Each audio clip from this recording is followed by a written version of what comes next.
Okie dokie. So welcome everyone in the room, on the Zoom, and on the stream. So today it is my pleasure, very complicated. Sorry for the way things look here in the lecture theater, but we had a flood through the roof. If you would stand here, you actually see the bucket. So please do not go beyond the lines. So it's my pleasure today to introduce Professor Nick Tosca. He did his PhD in New York, then traveled all over the place. He's been here in Cambridge at Churchill College. He's been in Oxford, he's been in Harvard, he's been in St. Andrews. And then in Oxford, he was an associate professor, but then last year in July, in mid-pandemic, he became a full professor here in Cambridge at the Department of Earth Sciences. So Nick and his group work on the early history of Earth and the evolution of environments and life, but also on the evolution of environments on Mars. And he is, as I read, the only UK scientist involved in the Mars Perseverance Rover that is currently having fun on the surface of Mars. And he's going to tell us all about it. So all yours. All right. Thanks very much for the invitation to come and speak.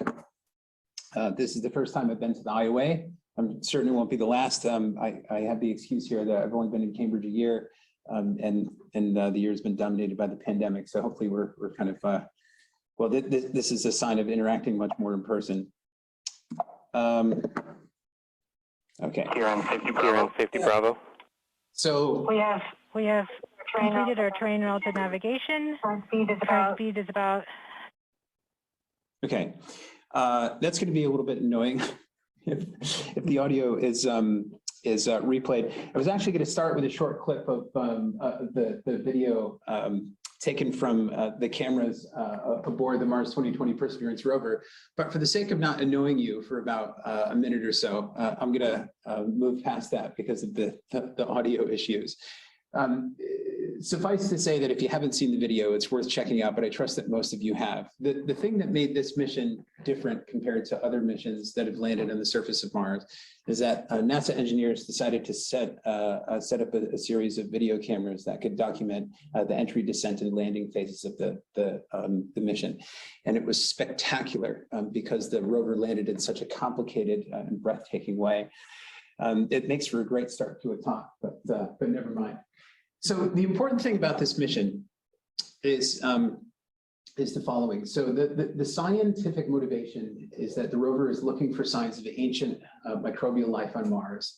But in addition to that, this is actually the first phase of Mars sample return. So the rover is selecting samples that we think offer the best chances for preserving traces of ancient life to eventually be returned to Earth following 2 subsequent missions that will hopefully be completed within 10 years. That's a really exciting prospect because it means that the samples can be studied certainly within my lifetime and within the lifetime of the students in the audience as well. So it's a really exciting time in Mars exploration. I guess the big question is why? Why Mars? And why do this? And why bother? In some ways, you could argue that it's the longest of long shots that microbial life ever evolved on the Martian surface. And it's worth spending a minute or two just going through the scientific motivation behind why we're bothering to do this. And I think there are a lot of different ways to answer this question, one of which has to do with understanding our own origins.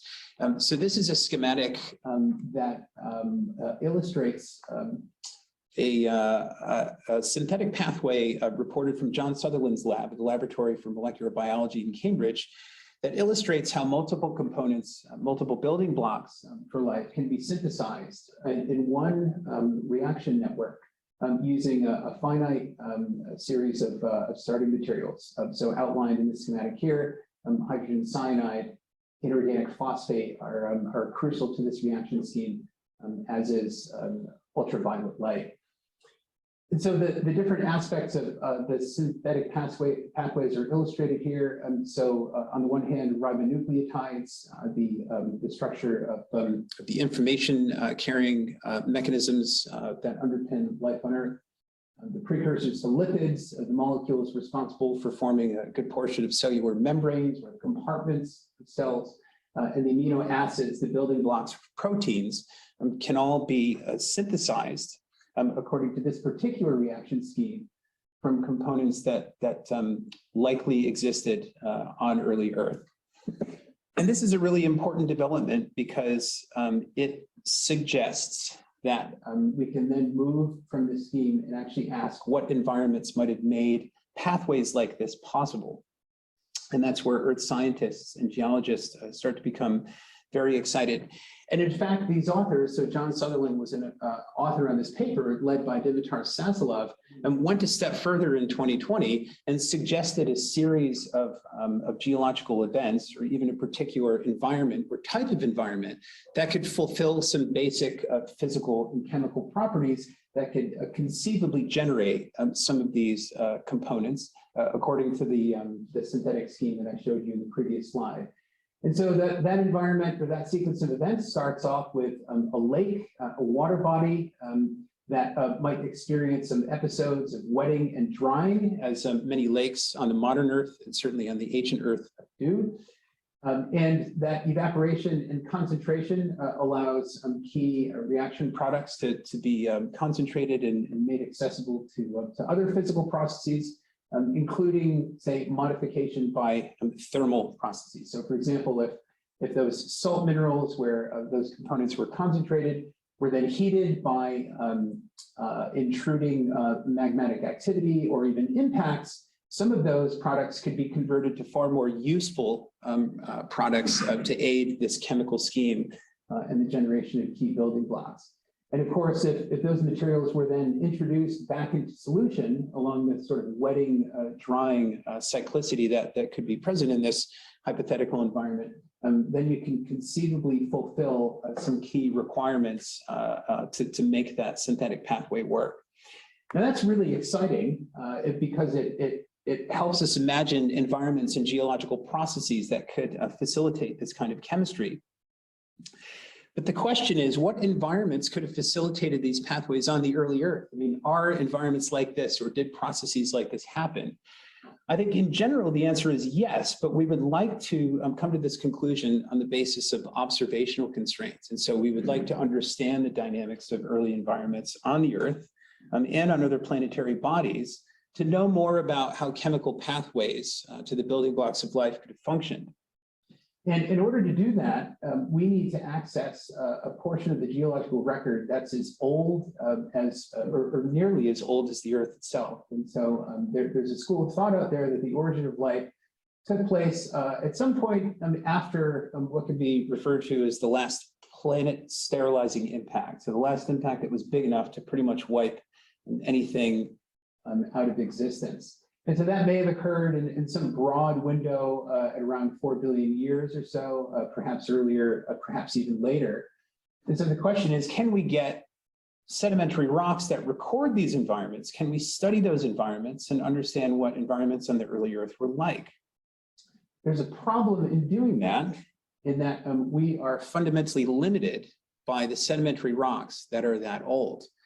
And that's mainly because our planet experiences plate tectonics, which is a key mechanism for dissipating heat from the planet's interior. But it's associated with destruction and modification of large portions of the crust, including ancient sedimentary rocks that could potentially archive environmental conditions at life's origins. And it turns out that we have very few, if any, sedimentary rocks that offer a reliable record of that particular window in time. And so we're limited in contributing to the origins of life problem, as it were, by observations that we can make from our own planet. And this is kind of an interesting angle because this is where Mars comes in. If you look at the geology of the planet Mars in very broad brush, you can see that the vast majority of rocks that lie at its surface are incredibly old, much older than most of the crust that's preserved on the Earth. And so this figure is showing the global distribution of rocks, all rocks on Mars. And the brown color corresponds to ages between about 3.5 and 4.2 billion years old. Okay, so there's an enormous portion of Martian geology that potentially archives environments and times that were similar to environments and times in which life got its earliest start on Earth. And so from studying this geology, mainly from orbit and from a few successful landed missions to the surface of Mars, some very general planetary scale processes have sort of been put in general order here. And even if you don't end up reading all of these different processes and understanding them, one takeaway from this figure is that all of the action happened early in Mars's history, in contrast to the Earth. So the geological timescale for the Earth is located here, and on Mars, the corresponding timescale is right below it. And on the basis of the last few decades of Mars exploration, we can understand the role and the extent of volcanism, significant impacts to the Martian surface, the activity of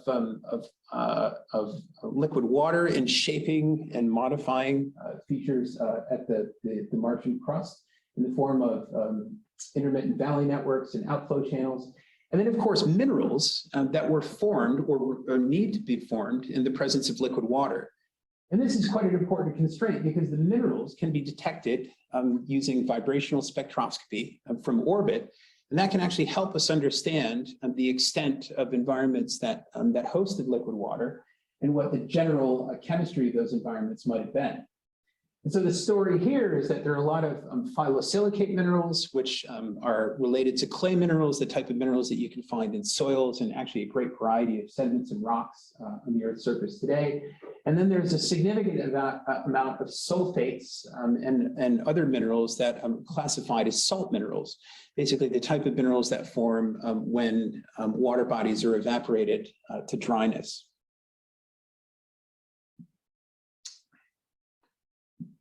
So the key thing for us in Mars exploration is that we really want to understand the processes that made the Earth and potentially other planets like Mars as suitable for life or not. And I guess the question we're after here, as I mentioned before, is did microbial life ever emerge on early Mars? And this is a question worth asking because regardless of what the answer is, I think we stand to learn something quite fundamental about planets and their capacity to host life. So if we end up with conclusive evidence that Mars did host microbial life, how did microbial life get its start? And what are the consequences for the distribution of microbial life on other rocky planetary bodies? And then if not, what made Mars not quite the perfect place for microbial life to have started? Because it started its life off so similar to the Earth in terms of the diversity of environments and the broader scale planetary evolution, that we could perhaps be specific about some of the things that might have been bad about early Mars or might have frustrated key steps along the pathway to microbial life. So that's really where I think that the value lies in understanding the surface of ancient Mars.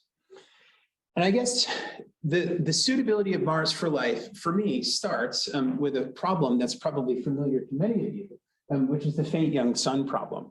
So the question is, well, under what conditions was liquid water even stable on the surface of Mars?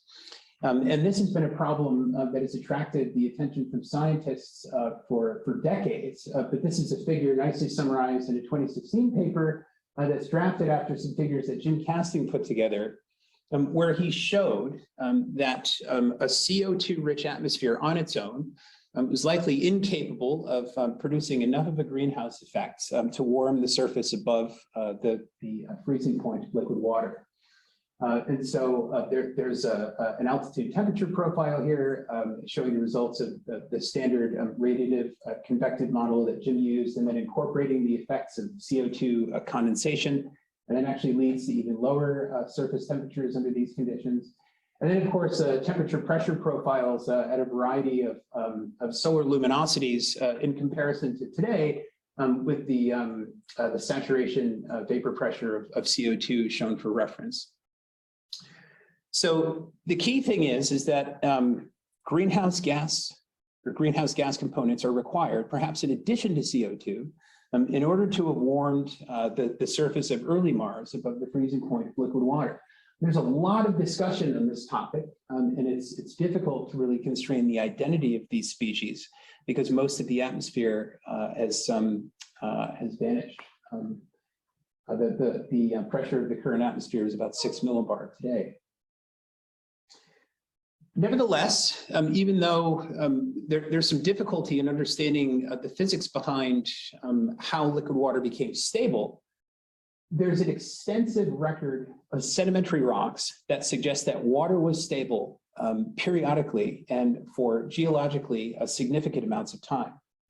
And so this figure shows the location of sedimentary rocks, ancient sedimentary rocks exposed to the surface of Mars. And each of these white dots shows a place on the Martian surface that's been studied from orbit where sedimentary rocks have been identified and some first order constraints have been placed on the geological history of that area. And the yellow dots represent extensive sequences of sedimentary rocks that record key events in early Martian history that have been examined either by landed missions to Mars or through orbital investigation. And I'll talk a little bit about what those have to say about the nature of the early Martian surface. So another piece of information we can lay on to this, aside from the location of sedimentary rocks, are those minerals that require liquid water to form. And so this is a very broad brush view, constrained mainly from orbital spectroscopy of mineral groups that form in the presence of liquid water. So the blue dots represent phyllosilicate minerals, the mineral class that I mentioned before, silica, chloride minerals, which are a type of salt mineral, as well as sulfates, and then carbonate minerals, which are familiar to us on Earth because this effectively represents a solid form of CO2. And one thing that's notable about this distribution of minerals, there are many things, but there aren't too many spots on the Martian surface where carbonate minerals have been identified. And this has always been viewed as a big problem in understanding the nature of early Martian climates because it's thought that most of the atmosphere was dominated by CO2. And if the atmosphere had CO2 and there was water on the surface, then why wouldn't carbonate minerals be formed? Because it's such a favorable process on the Earth today. And that's always been a long-standing conundrum. Notice that there are a few locations that have high concentrations of carbonate minerals. That becomes important a little bit later on. In any case, a rover was launched in 2003. I was part of this rover mission as a graduate student. I was lucky enough to be part of that mission at that point in my career. And that mission landed in a local concentration of sulfate salt minerals.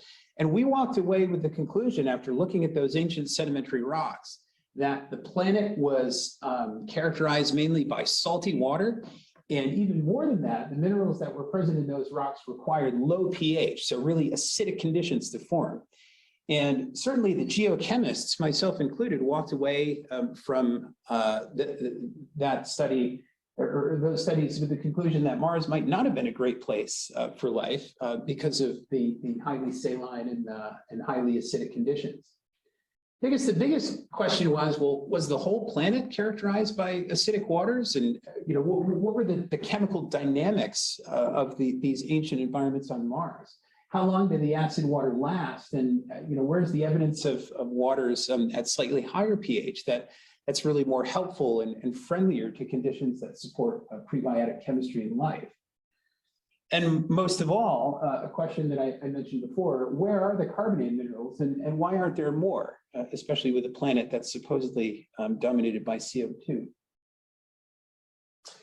So another mission was launched, and this time went to Gale Crater, which was a site that was believed to have hosted an ancient lake where multiple classes of these minerals had been identified. And so it was thought that that crater represented a significant succession of sedimentary rocks that could tell us the story about how Mars's climate actually changed, and how the salt minerals fit in, and how some of these other minerals like the phyllosilicate minerals fit in. And that mission was a lot bigger. So this is a photo taken from one of the test beds, the MSL mission. This rover, like the Perseverance Rover, is about the size of a Mini Cooper.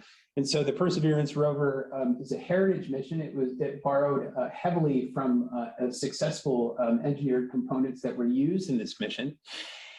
And once it landed at Gale Crater, it discovered an exquisitely preserved package of sedimentary rocks that was on the order of 4 billion years old. These are some of the schematics of the overall synthesis diagram that puts together the sequence of sedimentary rocks that illustrates how the physical and chemical environment changes as you march through that succession, and some of the images for reference.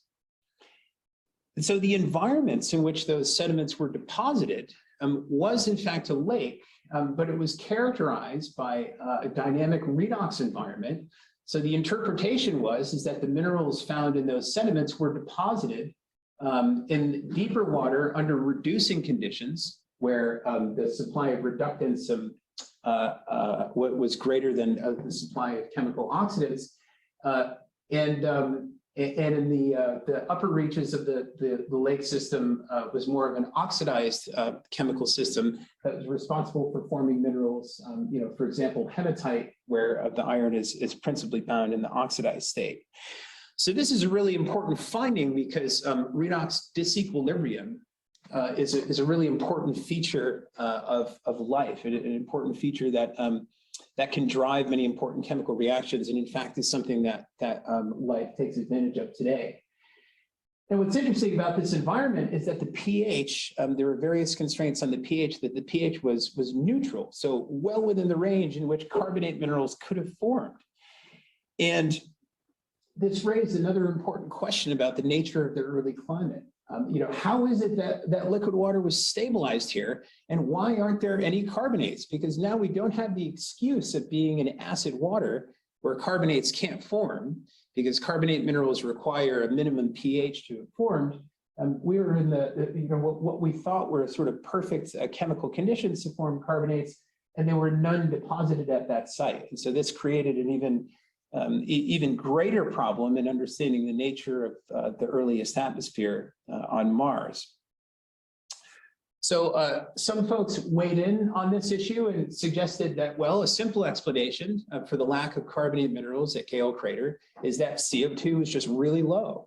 And that ends up being hugely problematic from a climate perspective, and also from a greater geochemical perspective, because CO2 is thought to be one of the principal volatile species outgassed in the earliest history of Mars. And this conclusion was reached on the basis of thermodynamic relationships between minerals that have been observed and have not been observed in the Martian sediments. And we decided to contribute to this problem by revisiting that chemical system and actually running experiments to get a better handle on the chemistry required to form the minerals that were observed in those sedimentary rocks at Gale Crater. And I won't go into the detail of the experiments, but one of the minerals that we were interested in forming was this mineral magnetite, which is an iron oxide mineral. It contains ferrous iron and ferric iron. And it forms in this pathway under extremely reducing conditions and formed rather quickly. And this is actually an unexpected pathway to form magnetite. You can actually see the reaction vessel filled with very fine particles of magnetite here. And we did these experiments and discovered that the way that magnetite was forming was through a different sort of a solid, this iron hydroxide mineral, that converted on its own to an intermediate phase and released hydrogen gas, and then eventually recrystallized with magnetite. And that was a significant finding because on the basis of those experiments, we were able to ask how CO2 fits into the equation. And we reran these experiments as a function of very high CO2. So this is a plot of our experimental data. So pH on the x-axis and CO2 fugacity on the y-axis. And you can see that we can still generate a lot of this magnetite, even though CO2 is actually really highly concentrated in the water. And so we walked away with the conclusion that actually carbonate minerals, the minerals that seemed like they were missing from the Martian surface, are just incredibly difficult to form under a variety of chemical conditions. And instead, you end up forming this precursor to magnetite, this mineral called green rust. So in any case, coming back to this environment that these sediments and sedimentary rocks were analyzed, the question is, well, the magnetite that occurred in these rocks is all deposited in the deepest portions of the lake. So what is it that's driving magnetite formation in this lake? And could it be that groundwater, upwelled into this lake and actually influenced the very deepest portions of the Gale crater system? And that's actually a reasonable question to ask, because Gale crater ends up being one of the deepest holes for thousands of kilometers in any direction. And so an influence of groundwater ends up being a really important aspect to consider here. So we did some calculations of simulating what happens when fluids percolate through porous media like sediments and rocks, and looked at the distribution of chemical species as a function of time when you have two different waters diffusing with one another. One a groundwater and the other a lake water, a chemistry required to fulfill some of these the mineralogical constraints.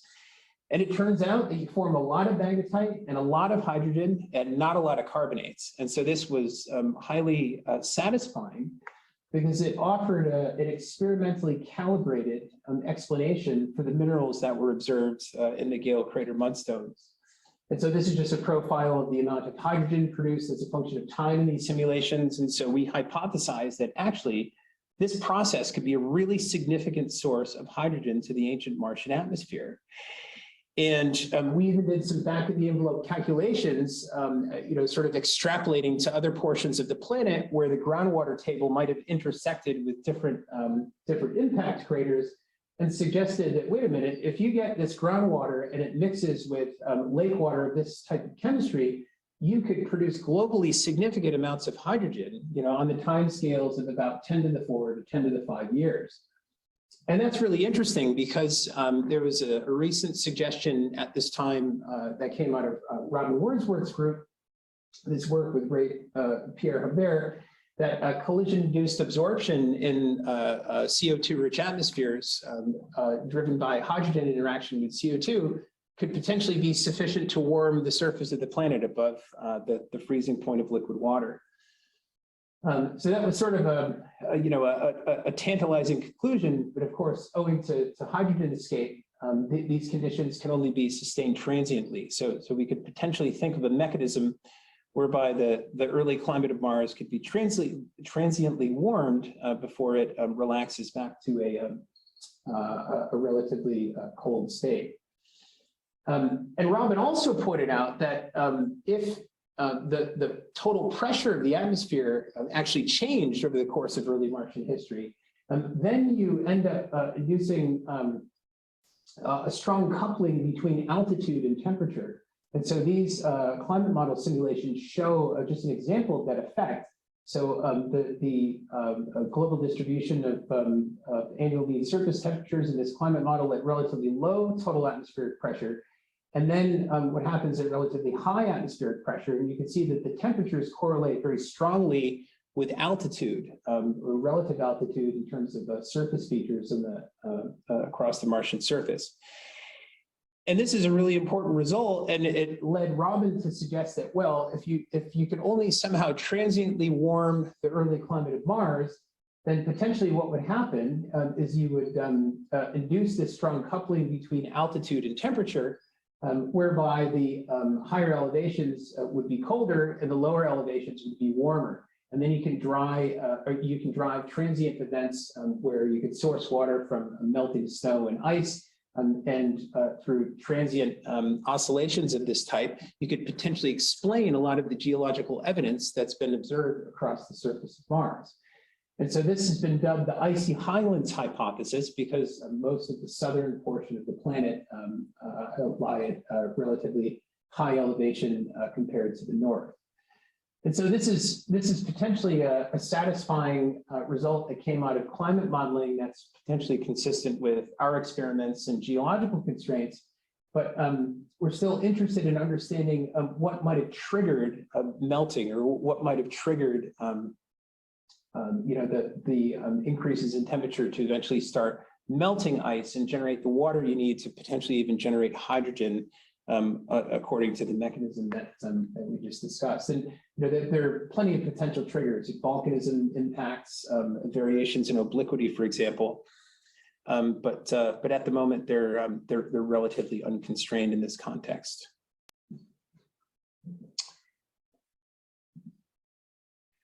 Okay, so I guess one of the satisfying things about the icy highlands hypothesis as well is that it can also explain the distribution of open basin lakes. So lakes that have been identified from orbit that appear to have been characterized by open hydrological systems. So lakes that are fed by surrounding catchments and draining higher elevations. And you can see that these lakes are pretty much concentrated along the dichotomy between the southern highlands and the northern lowlands. And so I've got the landing sites of the previous rovers here, the one that went to Meridiani Planum and the sulfate minerals and the Gale Crater mudstones. And then that brings in the sort of next phase of Mars exploration, the Mars 2020 Perseverance Rover mission, which ended up going to Jezero Crater. And so just for the last little part of the talk, I'm just going to talk a little bit about what this rover can do, what we have been doing, and some of the early results. Now, I mentioned that Jezero Crater is unique on the surface of Mars because it contains carbonate and clay-rich bedrock. And in addition to that, these minerals are distributed through probable delta deposits that were formed when an inlet channel cut into the crater, presumably filled the crater with water and deposited these sediments. And actually, there is an exit channel on the eastern side of the crater as well, suggesting that water sort of breached the filling capacity of the crater. So it's an incredibly interesting site that really allows us to kind of probe this issue of CO2 and the generation of carbonate minerals in an environment that seems to have been somewhat anomalous on the surface of Mars.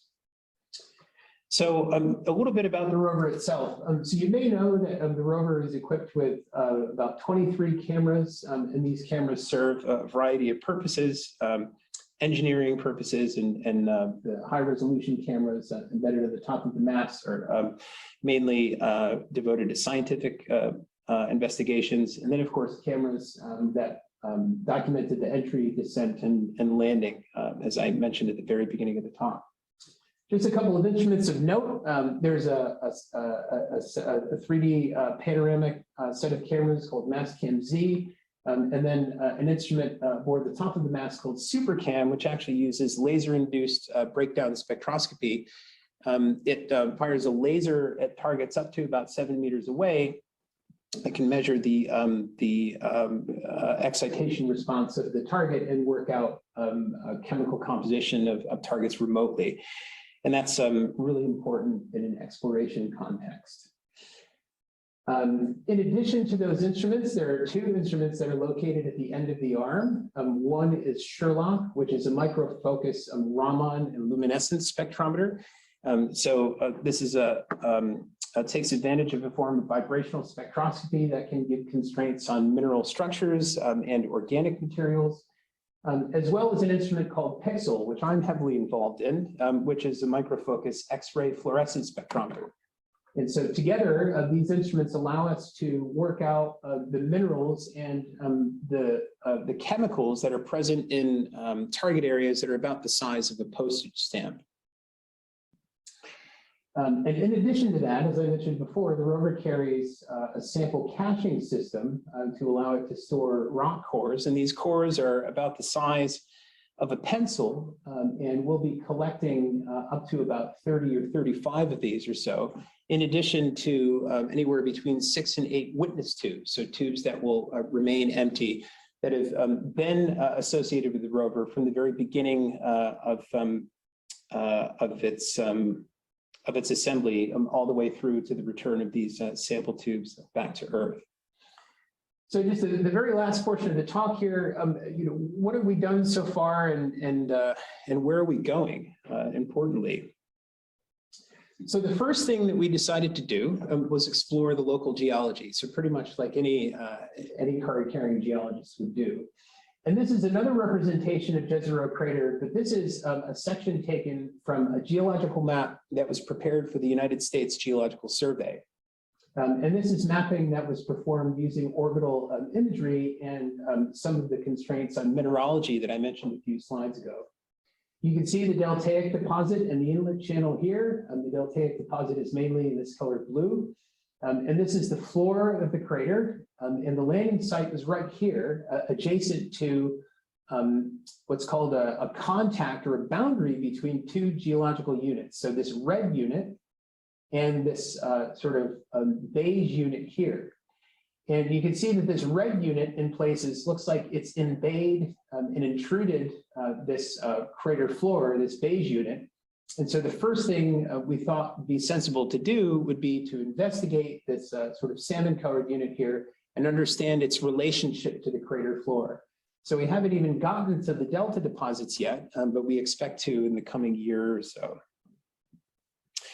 This is a high-resolution photograph of that same area. So you can see this salmon-colored unit here, and this is the beige-colored unit, the crater floor. We landed at the Octavia E. Butler landing site, traversed south along this feature that was dubbed CETA, and we're currently sitting right about here.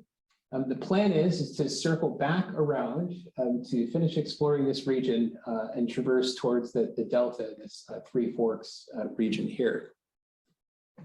So this is the unit that looks like it's intruded or embayed the broader crater floor. So I guess the natural question when we got to this point was, what type of rocks are we driving on? And this ends up being a non-trivial question. So we couldn't yet answer, at least at the stage of the mission that we were at when these photos were taken, whether or not the rocks were volcanic in nature, whether they were sedimentary in nature. So we had no way of knowing just by looking at the surface of the rock themselves.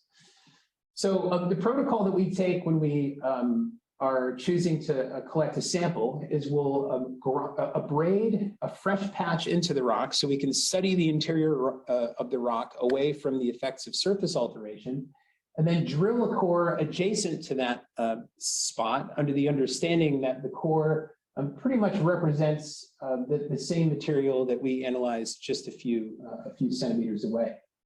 So this is the first abraded patch that we made, and this is the hole left over after collecting our first sample. You might have heard this ended up generating a fair amount of press, but once we decided to collect that core, and we took an image of the sample tube, and it turned out the sample tube was empty. And this ended up being a little bit of a shock to the engineers, not so much to the geologists, actually, because once we got a good look at that rock, I think a lot of the geologists can understand exactly why. But this triggered a sort of an emergency response, from NASA and engineering to kind of, troubleshoot the scenarios and kind of work out whether or not there had been failed components or something had otherwise gone wrong. And it turned out, we took a nighttime image of the core hole itself, that the core was obliterated when we tried to drill it. The rock was just simply not competent enough to remain as a solid core. So it was blasted apart into small pieces. And you can see that the pile of powder left behind that exercise. So that was a pretty interesting result. So the question is, well, what is this stuff, and why is it, why is it so incoherent? And so then we went to work on studying the abraded patch itself. And so these are some images and some reference spots where we ended up collecting some data for the Pixel instrument to chemically map this area, SuperCam analyses, and Sherlock analyses. And I'll show you some of the first, high-resolution chemical maps of rocks from the surface of Mars. This is what the chemistry of that region looked like. This is a tricolor map showing concentrations of iron, aluminum, and chlorine. And you don't have to be a geologist or geochemist to understand that there's actually a fair bit of complexity associated with this rock. So you can see spots that are quite enriched in chlorine, spots that are very enriched in iron, and then of course a lot that are enriched in aluminum. Even more than that, we can look at a tricolor plot of sodium, sulfur, and chlorine, and you can see that the sodium in red and the chlorine in blue mix together to form pink pixels here, forming an apparent mineral composed of sodium and chlorine.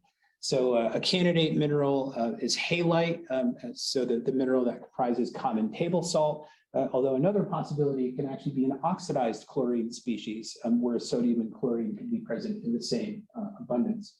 In addition, you can see a lot of sulfur here as well. And so the conclusion after studying these maps and some of the other chemical and mineralogical data is that the minerals that are present include minerals from which you could form volcanic rocks. So these minerals, these are silicate and oxide minerals that are quite common in volcanic rocks, and a suite of salt minerals, including calcium sulfate, likely halite, and this unusual mineral that's dominated by very high iron and high silica. And we started examining that mineral and looking at the composition of that mineral in a ternary plot. So just looking at the composition of that mineral as a function of silica, iron, and magnesium shows us that that mineral or that region is composed of a class of minerals called iron-rich serpentines. And these are minerals that typically form under relatively high temperature aqueous solutions or high temperature water.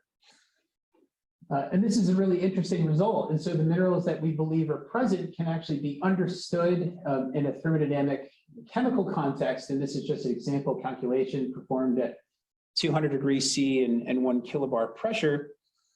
And the sort of working hypothesis for what's going on with the crater floor and that unit that looks like it's invaded the crater floor is that there's been an emplacement of volcanic rocks that intruded the floor of the crater, potentially the floor of the lake, that generated these iron serpentine minerals that require formation at relatively high temperatures and induced crystallization or mobilization of salt minerals, potentially at the same time the lake basin was present. This is actually an interesting geological scenario. And so, we ended up successfully collecting associated samples from this geology, not too far away from the data I showed you. But to come back to where I started the talk off originally, I had said that one of the great advances in understanding prebiotic chemistry was that we could start to be specific about environments and processes that could potentially facilitate the production of chemical building blocks. And I had discussed, that this scenario where a lake basin may have been present, and intermittently been wetted and dried to form salts that were thermally modified, either by intruding igneous rocks or potentially by impacts. And so far, the emerging story from the geology, although this is really just a working hypothesis right now, is potentially compatible with processes of this sort. And this is one thing that's really exciting a lot of the geochemists on the team, because these could be processes that could at least be compatible with the synthetic scheme that I mentioned at the very beginning, required to produce multiple building blocks of components for life. So I'll leave it there and take any questions. And thank you very much for your time. And yeah, it's a pleasure to visit today.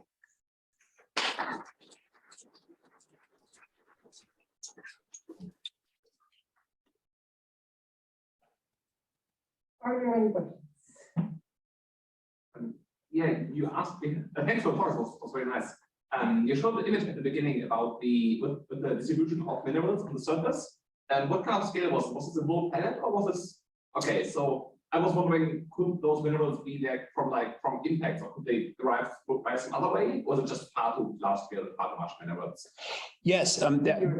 Yeah, so the question was, earlier on in the talk, I showed an image that showed the distribution of minerals across the Martian surface. And that was a global image, so showing most of the Martian surface.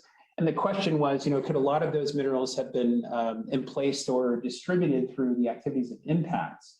And the answer to that question is almost certainly. So impacts, at least the larger impacts, we think we're principally responsible for modifying deeper portions of the crust.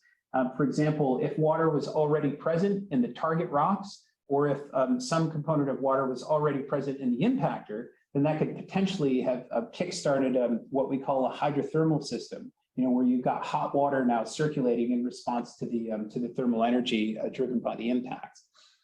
And I think that's a favored explanation for a lot of what we call the phyllosilicate minerals, especially the iron and magnesium-rich phyllosilicate minerals. I think a lot of what we're looking at is this very deep ancient crust that's been blasted and altered by hot water. And this is a process that we don't really have a good understanding of on the Earth, because we don't really have a good record of that process, even though we know that impactors were important early on in our own history. Okay, thank you. Yep. Any questions on the Zoom or in the room? So when is the time scale for bringing things back? So the goal, and this is a joint collaboration between NASA. Oh yeah, sorry. The question was, what is the timescale for returning samples back to Earth? The timescale is about 10 years. So this is a joint effort between NASA and the European Space Agency. The Perseverance Rover is the first mission in the Mars sample return sequence. There's another mission that's going to be launched, I think in 2026, which is called the Fetch Rover mission, which will land to the surface, pick up the sample cores that were left behind, load them into a sample capsule that will be ejected into Martian orbit. That capsule will orbit Mars for a little while until the third and final mission comes, which is a rendezvous orbiter, which will rendezvous with the sample capsule, slingshot around Mars, and head back to Earth and drop the capsule into Earth's orbit. So what is the sort of evidence? Are we going to get to evidence that chemical evidence of life, or say microfossils? Yeah, so this is an excellent question. So what would really constitute evidence of life? And so I was discussing this with the students earlier on, and we had a great conversation about this. I think the instrumentation aboard the rover doesn't allow us to say with the necessary certainty that we've got positive evidence for a life, for microbial life. I mean, short of finding a dinosaur fossil or something like that, and hence the need to bring the samples back to the laboratory. And so some of the things that we might look for would be, say, molecular fossils, so organic molecules that we know or we're reasonably sure could be formed through biological processes that could actually persist in the sediments and rocks for billions of years.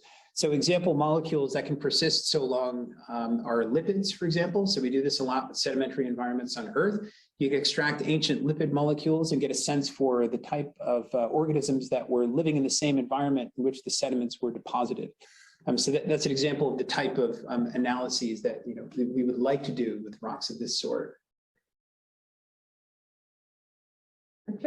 Yeah, back in the time of Viking, for first missions, NASA had the nerve to put in situ experiments for life before the mission. Here they kind of winked out, and sort of, even though the technology is much more sophisticated, why didn't they try and do that? That's a good question. So the question was, in the Viking era, NASA, the Viking lander actually conducted some in situ experiments that were designed to yield results that could be informative of the presence of life. And the question is, why isn't NASA taking that approach with this mission now? You may know that the results of those experiments they've been debated and interpreted ever since they were conducted. And those experiments were designed to search for different types of organic molecules, I guess. And the response of those experiments was quite complicated, because a lot of them amounted to interacting solutions with different reactive components and measuring evolved gases and so on and so forth. The difficulty is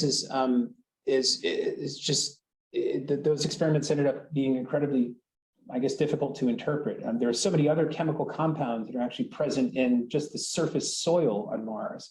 Oxidizing compounds that we didn't really realize were there until the Phoenix mission in 2009. But I think NASA shied away from that approach and took an approach rooted more in the style and approach that we would normally adopt, with understanding ancient environments on our own planet, which is, going and collecting the right samples and conducting, our own analyses in the laboratory. In addition to that, the instruments aboard the rover were selected on a competitive basis. So it's not just NASA that makes this decision. NASA made the decision to send another rover mission with the overall goal of searching for traces of ancient life. But the scientific community responded with proposals for different instruments that various groups thought would be most suitable to achieve those goals. And so NASA favored the instruments that can inform the geological interpretation that can aid in their approach for sample collection. Elaborate. Yeah, so I first wanted to ask about the probability of formation of these molecules and the way they scale with things like concentration densities or surface area, what makes it best. But I think what I really was getting after is, do you think that the place of potential life is more about finding very unique locations where the probability is extremely high, or trying to survey what the general probability would be over large volumes or surfaces? Because I imagine that changes where you look. Yeah, exactly. So the question is, how is it that you can target your exploration approach, and it's a viable exploration approach? Does that involve sort of surveying the probability of forming and preserving molecules over larger areas, or focusing on potentially anomalous local areas? Clearly, I think this mission and sample collection has adhered to the latter strategy, which is investigating regional and potentially anomalous environments. It may strike you as odd that NASA decided that the crucial mission to kickstart the Mars sample return campaign targeted perhaps the only place on the planet where significant concentrations of carbonate minerals are preserved. In a way, that leaves us in the situation that we just may be looking at an extremely anomalous environment that is very difficult to relate to kind of the broader geological evolution of the planet. But NASA decided that was a good enough trade because environments that are associated with lots of carbonate minerals generally are excellent at preserving traces of ancient life. So our experience with carbonate minerals, not just carbonate sediments deposited, say, in oceans or lakes on the Earth today, but at high temperature as well, are exceptional environments for supporting microbial life and therefore recording traces of their past existence. So NASA was faced with a choice, and they chose the latter, which I guess we'll see how well it pans out. Any questions online? Or more in the room? Richard, go first. So, yeah, sorry. I guess, where are the Martian meteorites? Do they have any contributions still? The ones that are found on Earth? Yeah, absolutely. So the Martian meteorites, sample a range of crustal materials, and they've been crucial in informing our understanding of the Martian mantle. So that the chemical heterogeneity of the mantle and the processes that cycle those chemicals. Interestingly, a lot of the rocks we're finding at Jezero Crater look like they're sampling a very deep and ancient portion of the Martian crust that look identical to some meteorites that we already have in front of us, identical in mineralogy and chemical composition, and potentially age, so much so that we think we may end up with meteorite samples of the type materials that we're actually analyzing with the rover. So I'm referring to what's been interpreted as a piece of the very lower crust that might actually be exposed in Jezero Crater. So the meteorites are highly relevant in this regard, and it's actually causing a lot of the science team to go back and kind of revisit the meteorites with fresh perspective now.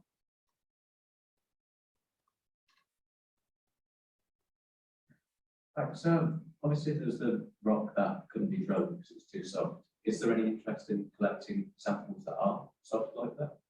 That aren't sort of soft, you're saying more competent samples. Sorry, so you're asking about collecting a greater variety of samples? Well, so there's a sample that was destroyed. Yeah. When they tried to drill it. Is there no interest in collecting samples that would be destroyed?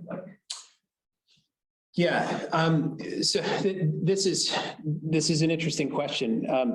one of the strategies for Mars sample return and the sample collection is to sample a diversity of geological units, right? So ideally, we would like to collect a suite of samples where the samples are somehow interrelated, because from experience with geology on Earth, we know that a suite of interrelated samples can really pass on the most important information about the processes that modified that environment.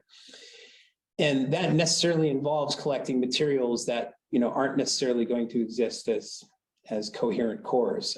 For example, a geologist may want to go out and collect a shale, which is basically an ancient equivalent of mud. And it's difficult to collect an intact piece of shale. You basically have to fill a Ziploc bag with just chips of it, right?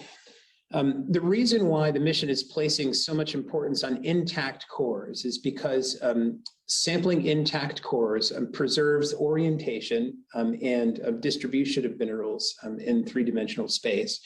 By collecting sediments that have been obliterated, all those materials have been mixed up. And so you lose that textural information and the information that comes from studying the core from top to bottom.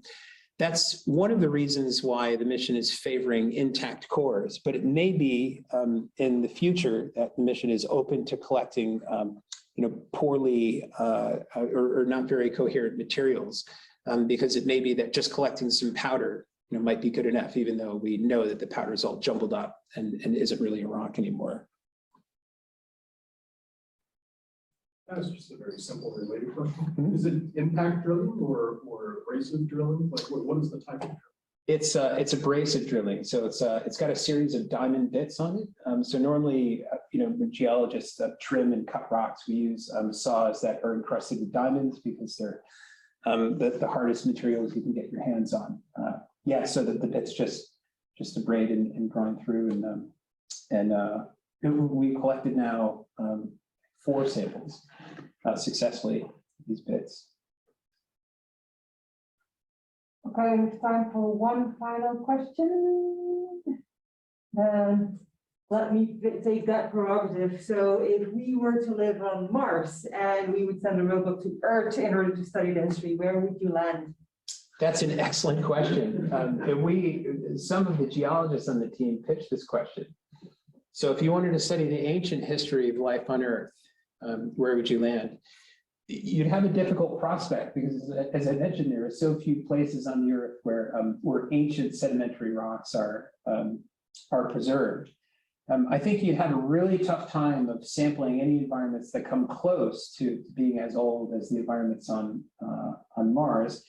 But if I had to choose, I think I would choose, maybe samples from the Gunflint Chert, sort of the iconic sedimentary deposit that kind of kickstarted our understanding of the evolution of microorganisms in Earth's early past. And that's a locality in Canada that's associated with Bannon Iron Formation. But it's just because it's a really iconic sedimentary succession, I think. Fair enough. All right, thanks for a wonderful talk and Q&A session. Let's thank him again.